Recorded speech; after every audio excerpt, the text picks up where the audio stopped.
2. There! What's up, Metro Jensen, Philippines, and the whole wide world? Di ko na kayang isa-isahin, guys, kasi I just got home and I'm saving my energy for me to be able to take a bath in a while.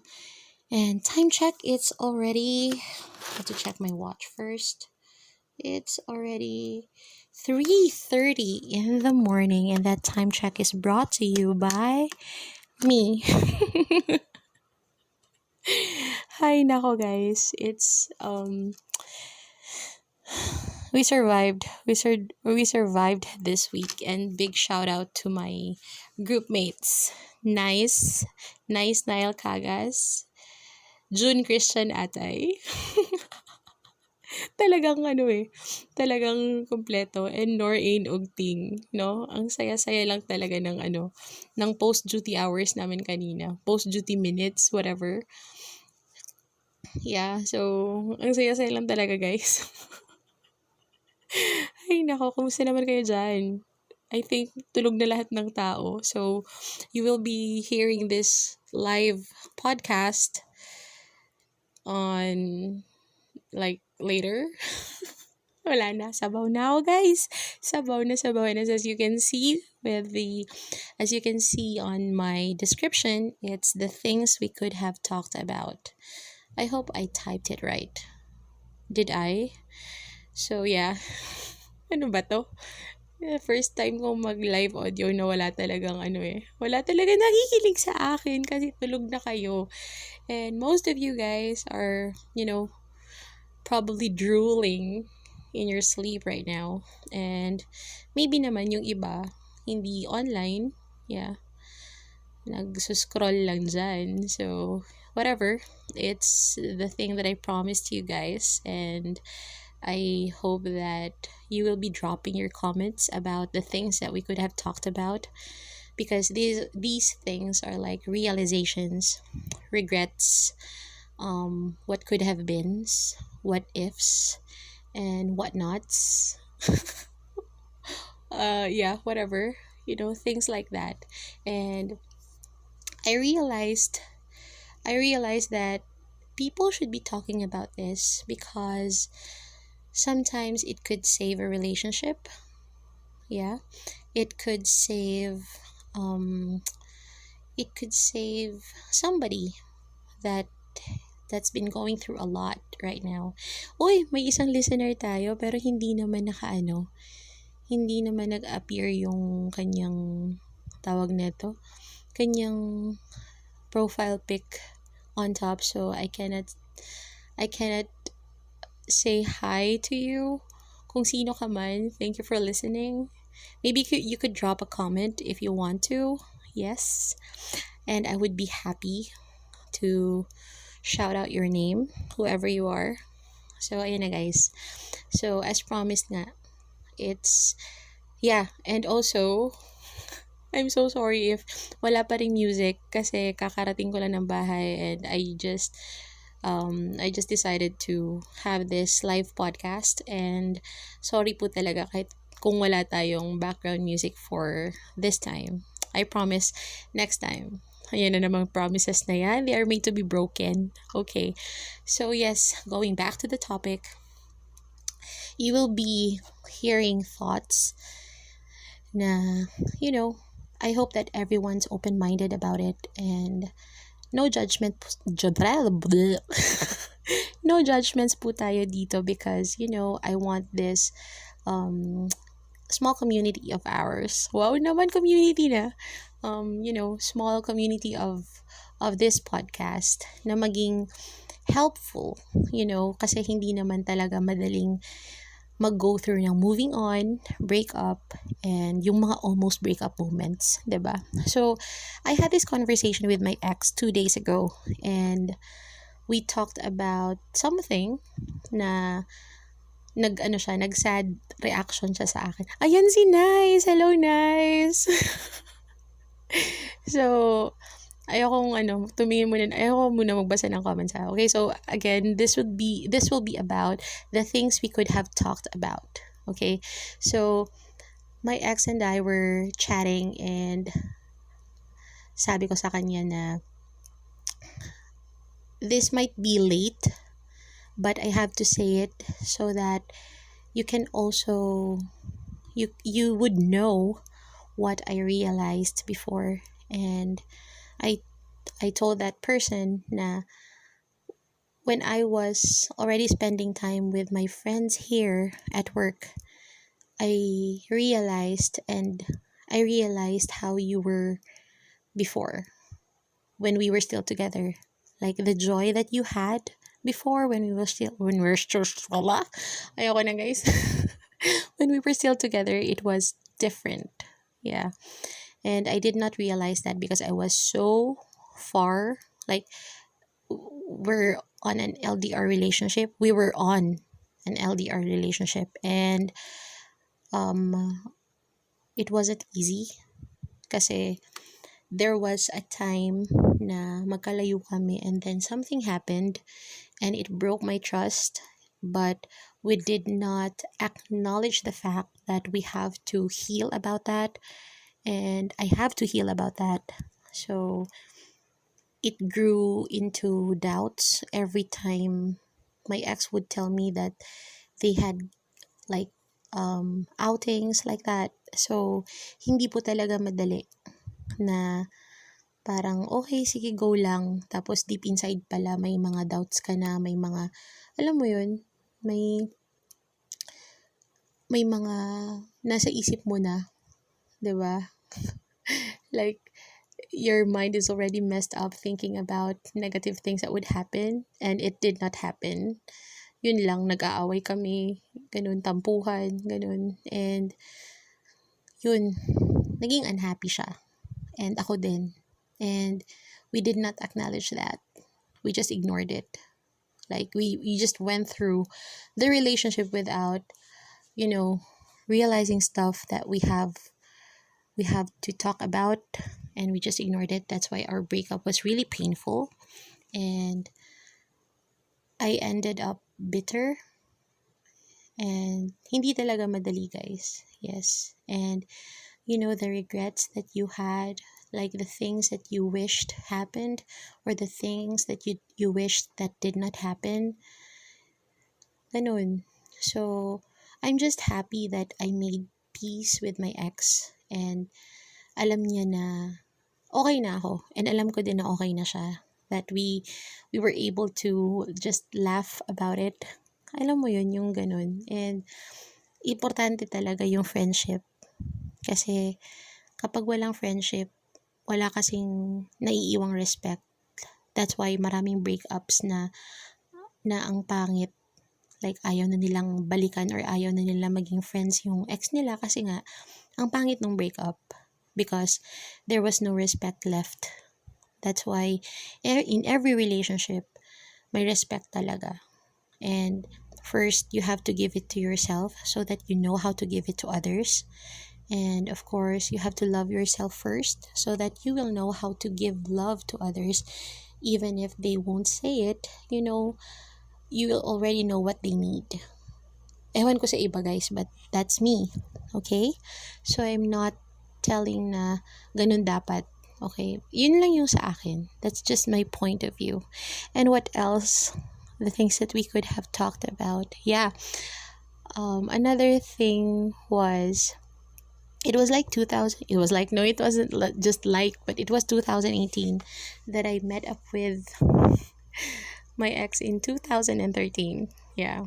So we met kasi he was asking for forgiveness that we haven't released sa isa't isa after the breakup we had, like 5 years from 2018. Yeah. Kasi ang hirap talaga guys na kapag, you would dive in another relationship and then you're not healed. Ang dami mong questions. And then, ang unfair sa present mo if may hang-ups ka pa sa past. So, that forgiveness na nirelease namin sa isa't isa, that we gave to each other, was very fulfilling kasi naging peaceful yung mind ko And then I was happy that we were able to talk about it. Kahit nag-iyakan pa kami. Kasi ang dami talagang regrets. Like, alam mo yun, yung regrets na yun, talagang sometimes it would put questions in your heart, in your mind. And masasabi mo na lang na, sana tayo pa. O, ganon. Wow. May minsan na ganyan. Like, masasabi mong sana tayo pa, or what if tayo pa ngayon? Or what if we were able to patch things up? What if hindi ka nagloko? Ganon. What if you waited? Or what if pumunta ka din abroad? What if sumunod ka sa akin? Ganon. Ang daming ganon, guys. But we have our free will to do things. And, sino to? Ay, si Jet. Hi, Jet. Good morning sa'yo. Ba't gising ka pa? Ba't gising ka pa, Jet? What are you doing right now? So, yeah, I'm just telling you guys my thoughts right now. Yeah. And, yun nga guys, isa sa mga mahirap pag-usapan ay yung mga pinagsisisihan mo. Yeah. And, yun siya. Nag-iyakan kami sa video call nun. Kasi nga, he told me, uy, another Jet na naman. Hello, Pats. Kanina ka pa ba Dalawang Jet po yung nakikinig sa akin ngayon. Si Jet Gayam. At saka si Jet Tyrone. From Jensen and from Bulacan ka ba, Jet? Bulacan, Batangas. Am I right? Basta yun. Ayun, ba't ayaw nyo mag-comment, guys? You can comment naman. So, ayun nga. At saka, acceptance. You have to accept that you cannot bring back the past, and whatever happened, wala lang. Whatever happened before, it's, Pats, tawag nito, Jet Tyrone Jet pala. I was so wrong. Okay, so going back to the topic, you have to be both matured enough to accept the fact that naging mess up yung past nyo. And you have to be able to acknowledge na it has to happen. And you chose that it would happen. Batangas. Okay. Sabi ko ba Bulacan? Bulacan, Batangas. Yun naman yung sinasabi ko, diba? Sinabi ko kanina. Okay. Okay, I'm right. Batangas. Ala eh. So, ayun nga guys. I'm so happy with my 2 listeners right now. Sana wag kayong magsawa, guys. I want to know your thoughts din sa mga things that we could have talked about. Jet, ikaw naman, you don't have to mention your ex or somebody that you liked or somebody that you used to like, somebody that you used to love. Yung sa akin lang, I just wanna know kung ano yung mga sana sinabi mo. Wow, sana nasabi nyo sa isa't isa. Sana napag-usapan ninyo. Ganon. The things you could have talked about. Ganon. Yeah. Alam mo yun, yung masasabi mo, ikaw na yun eh. Ikaw na sana. Pero, well, unfortunate things happen. That's why. Diba? So, and then you can just laugh about it. And then accept the fact na you are meant to be not together. You're meant to be with other people. You are meant to be doing things na hindi siya kasama. Ganun. Yes. Hindi diba? Mga what ifs natin sa buhay. Like, what if hindi na lang kita nakilala? What if nung nagpakilala ka, naging friends lang tayo? What if hindi kita sinagot? What if hindi ka nanligaw? What if hindi mo ako niligawan? What if hindi ako nagpaligaw? Ganon! Wow naman! Hay nako. At saka sa mga makikinig pa dito, guys. Wag po kayong magpa-shoutout lang. Kasi late na kayo nakinig eh. So, hindi ko na kayo ma-shoutout, no? And anong oras na din? What can I expect? Pero Jat, bakit nga ba? Bakit nga ba gising ka pa? What keeps you what keeps you what keeps you awake right now? Or kakagising mo lang ba? Kung kakagising mo lang, kumaway-kaway ka naman dyan. Hi, ano pa ba guys? Come on, I wanna know your thoughts. Tapos yung mga magre-reply dito, wala na, hindi na sila kasali.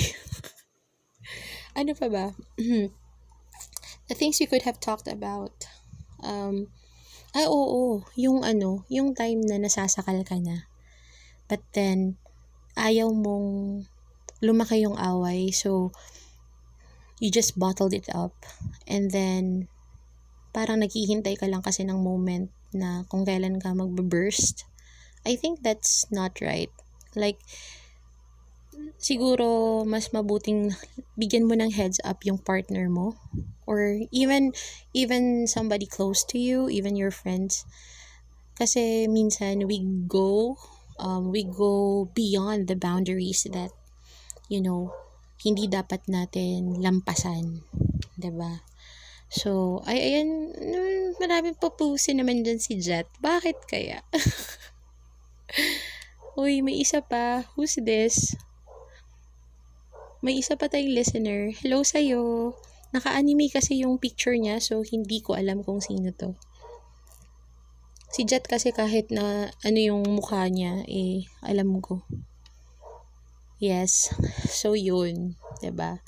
Kung nasasakal ka or tingin mo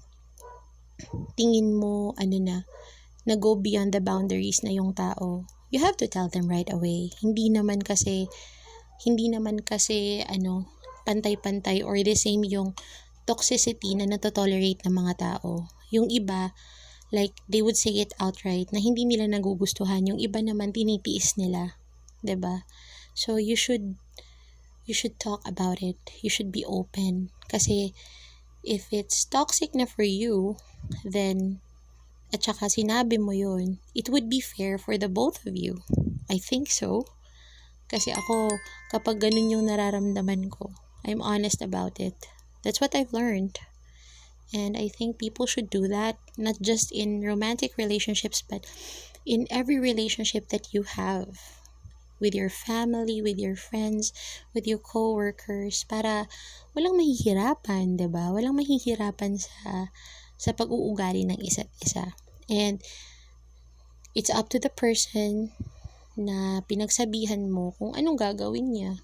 Hindi naman intention mo mang-offend, 'di ba? You should also say it in a nice way naman. Oh. Ayan na naman si Koy. Hello, Koy. Hello, Carlo Paul. Ayan, may 3 listeners na po tayo ngayon. Koy, I wanna know your thoughts. Come on.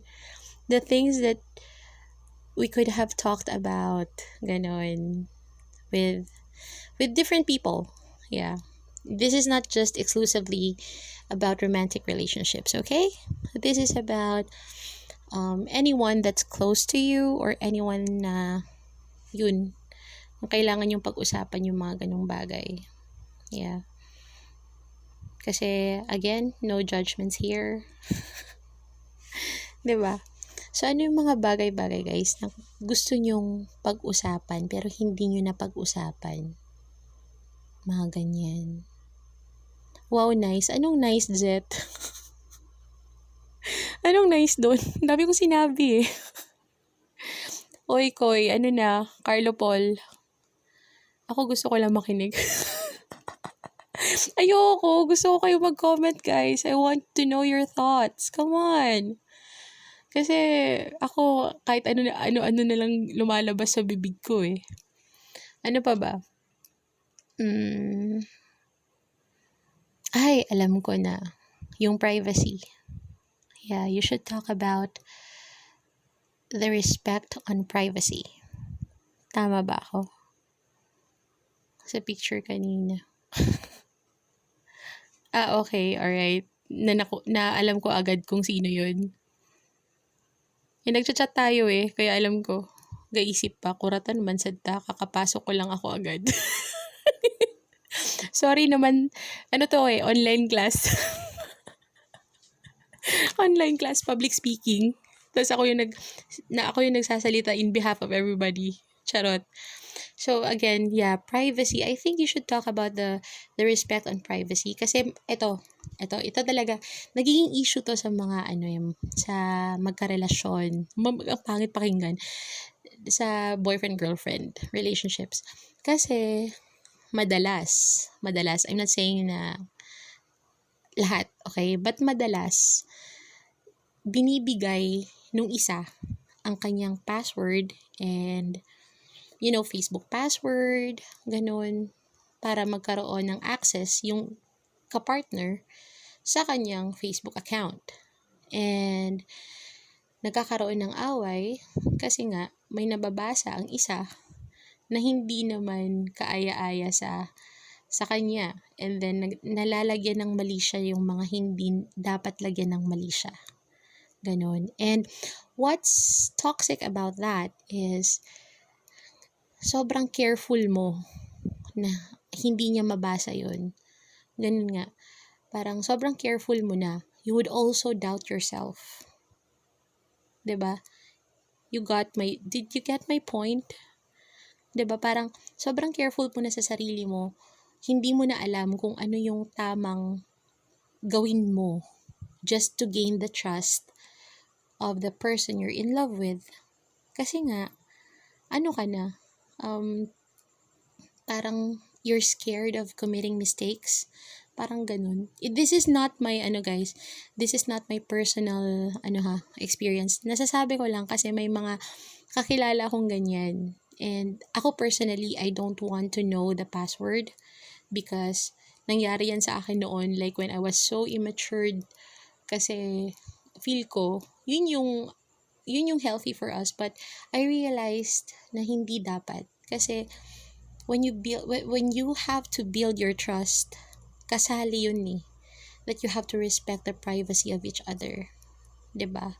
Like wag mong pilitin na malaman lahat. Just let the person open up kung kailan yung time niya. Because we have our own timeline, we have our own seasons, and we have to respect kung anong season meron yung taong yun. And that person should also respect kung anong season meron tayo.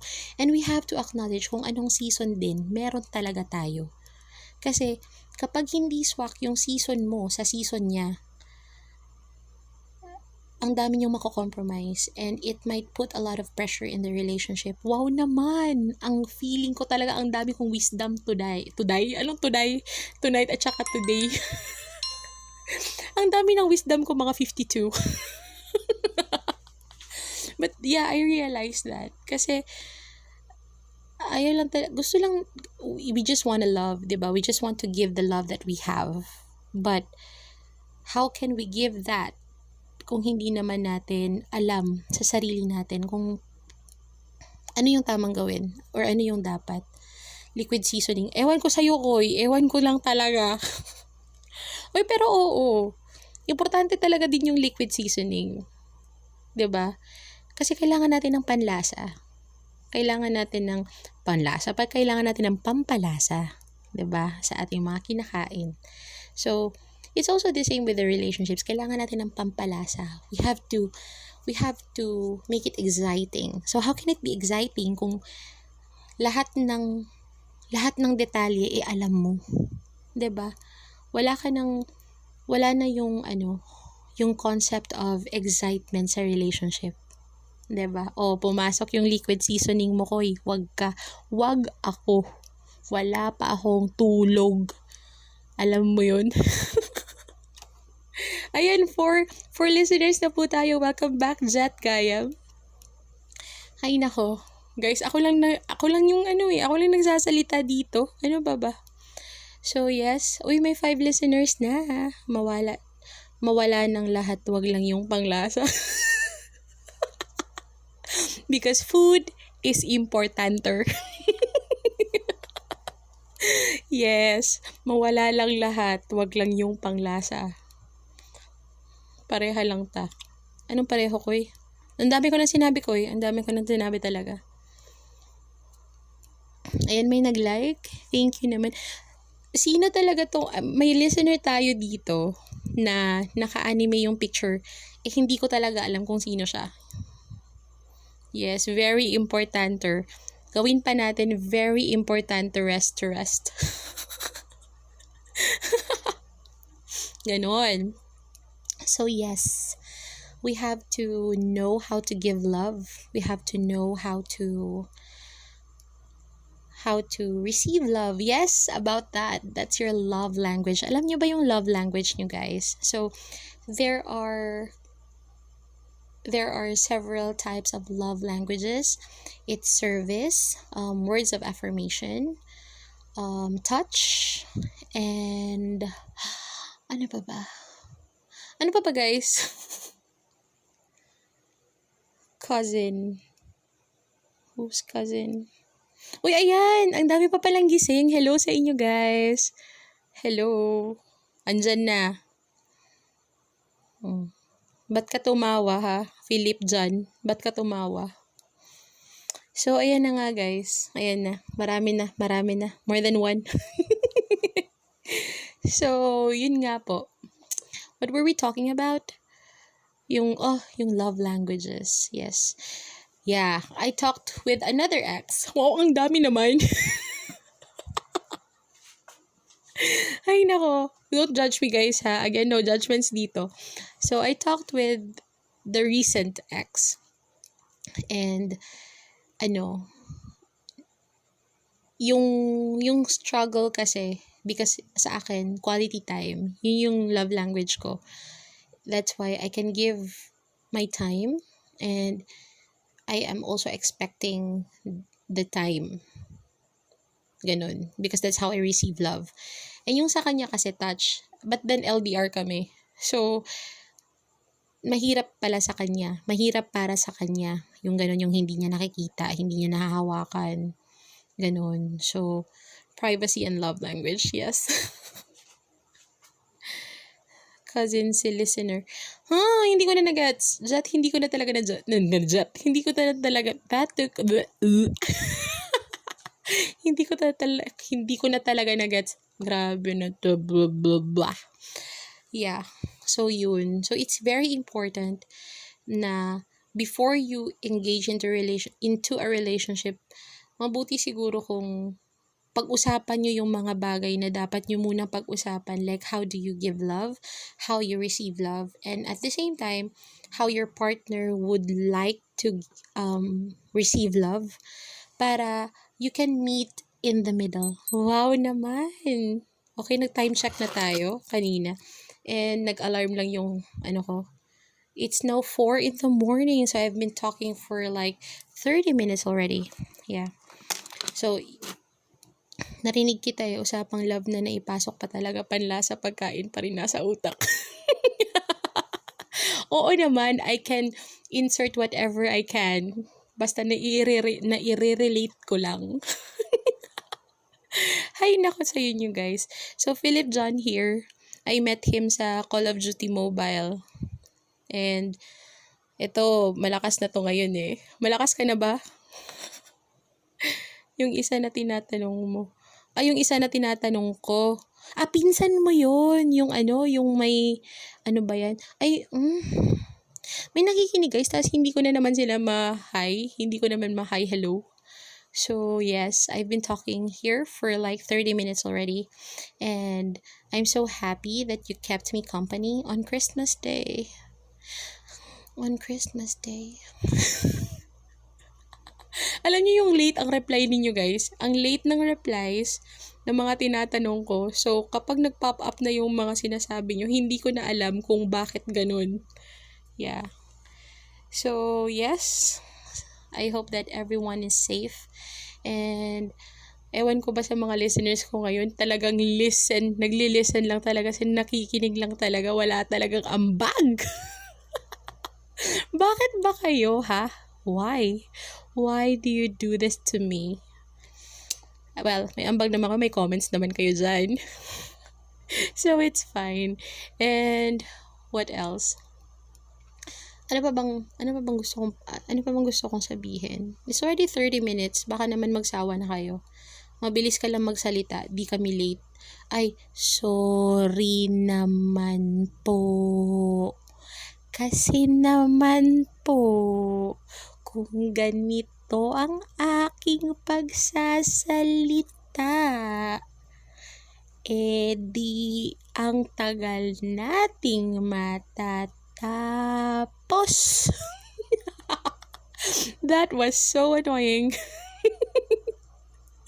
Okay na, Koy? Happy ka na ba?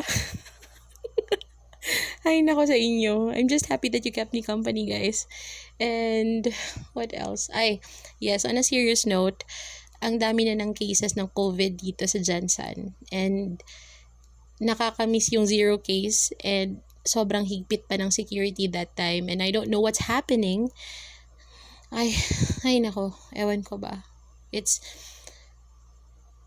hard to make people understand the severity of the situation kasi parang ang easy-easy lang sa kanila. And kanina nga sa Facebook, nakita ko na may mga taga-Bula dun sa talaga, like sa main part ng Bula na kahit kahit quarantine na, kahit lockdown na, kahit may liquor ban na. Alam nyo guys, nakahanap pa rin sila ng paraan na mag-inuman dun sa kalye. Talagang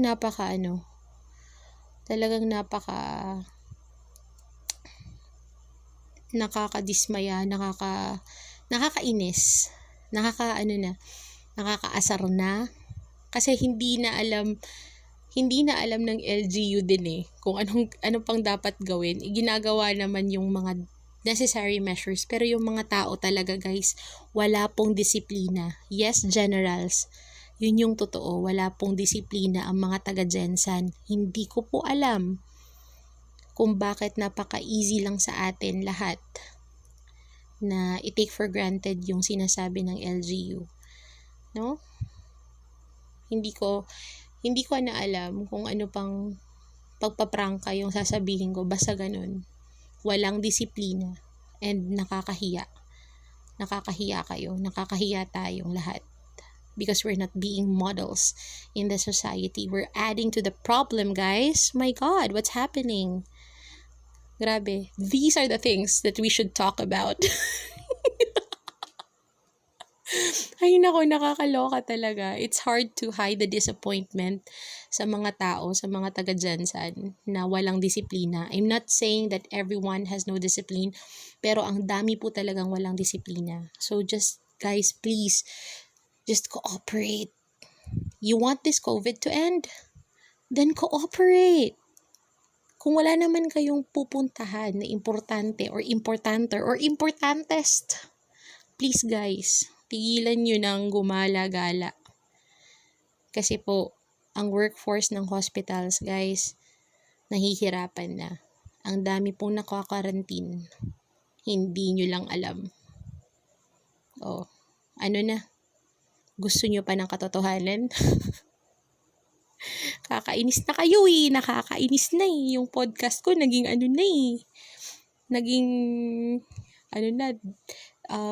discipline talk. Nagiging guidance counselor na ako dito. Nakakaloka kayo guys. So, yeah. I've said my 2 cents. It's more than 2 cents. Yes guys, just cooperate. Everyone. Kasi, third world country po tayo, hindi po tayo mayaman. Ang bilis-bilis pa naman maghanap ng iba dyan sa budget ng government. Parang, hello po. No? Parang, wag po tayong entitled. Yes. Wag po tayong entitled. We'll just help. We have to help one another. Because that's what we need.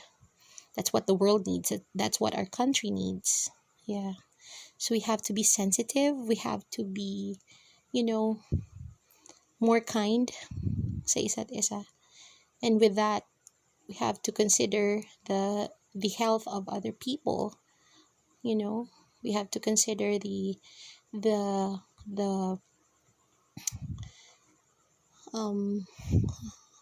naantok na ako guys. We have to consider what would benefit to everybody. Diba?